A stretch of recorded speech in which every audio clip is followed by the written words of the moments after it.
Your stomach noises, the growls, gurgles, and rumbling sounds, are mostly caused by movement inside your digestive system.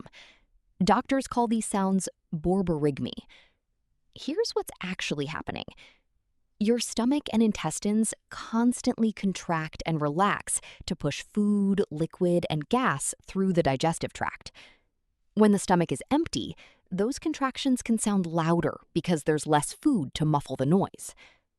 Hunger hormones also signal the brain and digestive system to prepare for food, which increases movement and creates that classic stomach growl. Common reasons your stomach makes noise include hunger, digestion after eating, swallowing air while eating or drinking, gas moving through the intestines, certain foods like beans, soda, dairy, or spicy meals, stress or anxiety, which can stimulate gut activity. Sometimes loud stomach noises can come with bloating, pain, diarrhea, or constipation.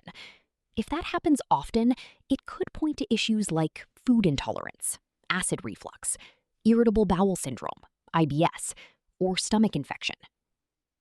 A simple way to reduce excessive stomach noise: eat smaller meals more regularly, drink enough water, eat slowly, reduce carbonated drinks, manage stress. Your digestive system is basically a moving muscle and gas machine, so some noise is completely normal. If you are getting value, please subscribe. Thank you.